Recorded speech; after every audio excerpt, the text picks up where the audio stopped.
Hey everyone.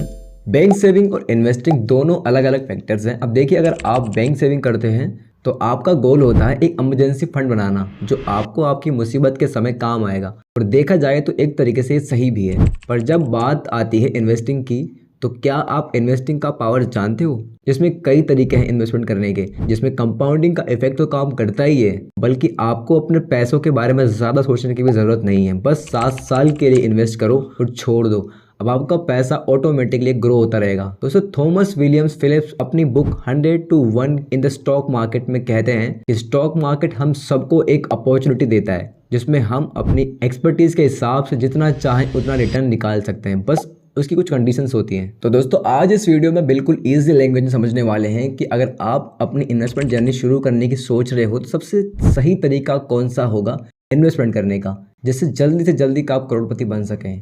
अब यहाँ आपके मन में एक सवाल आ रहा होगा, अगर करोड़पति बनना इतना आसान है तो मैं खुद क्यों नहीं बन जाता? तो इसका जवाब आपको वीडियो के लास्ट में मिलेगा। और अगर आप चैनल पर पहली बार आए हैं तो चैनल को सब्सक्राइब जरूर कर लें, वीडियो अच्छी लगे तो वीडियो को लाइक ज़रूर करें।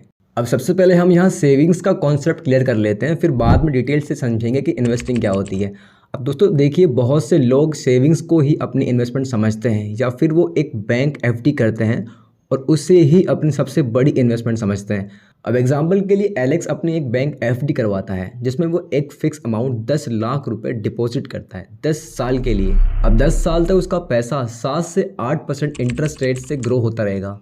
10 साल बाद उसको उसका पूरा रिटर्न मिलेगा जो 7 से 8% के रिटर्न से ग्रो हुआ होगा, जो होगा 22 लाख रुपए। अब आप सोच रहे होंगे कि 22 लाख रुपए मतलब पैसा सीधा डबल 10 साल बाद। आपके साथ सोचना बिल्कुल गलत होगा, क्योंकि जिस इंटरेस्ट रेट से एलेक्स का पैसा बढ़ा उससे ज़्यादा इंटरेस्ट रेट से मनी इन्फ्लेशन हुआ है, यानी महंगाई बढ़ी है। अब अगर कोई चीज़ को 10 साल पहले 10 रुपए की खरीदता तो आज वही मुझे 100 रुपए की खरीदनी पड़ती। अब देखिए, इन्फ्लेशन में होता क्या है कि रुपी कॉस्ट बढ़ जाती है, यानी धीरे धीरे चीज़ें महंगी हो जाती है और रुपए की वैल्यू कम हो जाती है। इसलिए अगर 7% की दर से एलेक्स का पैसा ग्रो हुआ तो मनी इन्फ्लेशन के चलते उसको लॉस हुआ होगा, क्योंकि महंगाई उससे ज़्यादा दर से बढ़ रही है। अब अगर एलेक्स ने वही पैसा स्टॉक्स में इन्वेस्ट किया होता या एसआईपी में मंथली इन्वेस्ट किया होता तो उसका पैसा टाइम के साथ अच्छा ग्रो करता और उसके पैसे की वैल्यू भी कई गुना हो जाती और वो मनी इन्फ्लेशन का शिकार ना होता। एलेक्स के एग्जांपल से आपको एक चीज़ तो क्लियर हो गई होगी कि हम जब भी बैंक एफडी करते हैं तो उसका रिटर्न हमें बहुत ज़्यादा फायदा नहीं देगा।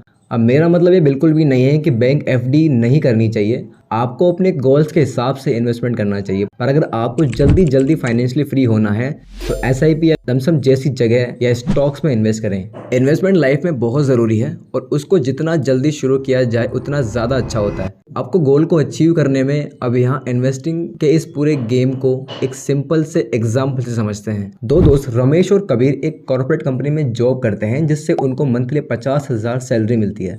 अब रमेश ने अभी एक नई कार ली थी जिसकी मंथली ईएमआई 30,000 रुपये की है, जो 7 साल तक उसको पे करनी होगी।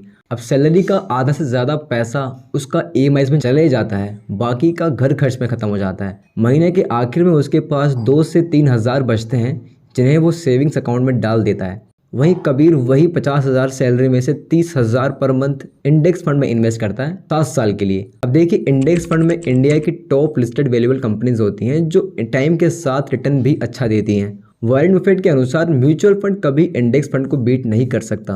अब ऐसा उन्होंने इसलिए भी कहा क्योंकि इंडेक्स फंड में टॉप वैल्यूएबल कंपनीज लिस्ट होती हैं जो देश की जीडीपी की ग्रोथ में पार्टिसिपेट करती हैं, जिसका रिटर्न आपको भी मिलता रहता है।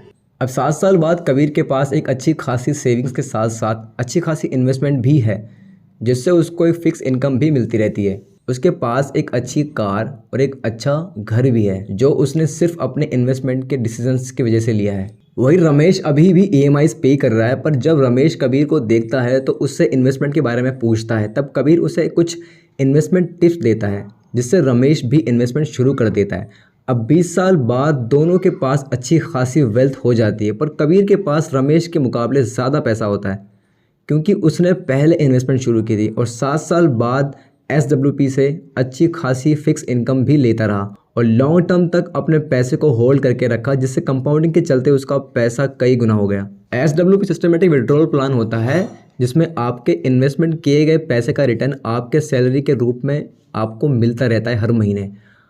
अब यहाँ इन्वेस्टमेंट में दो बातें आपको ध्यान रखनी चाहिए, जो हैं जितना जल्दी हो सके उतना जल्दी इन्वेस्टमेंट शुरू करनी चाहिए।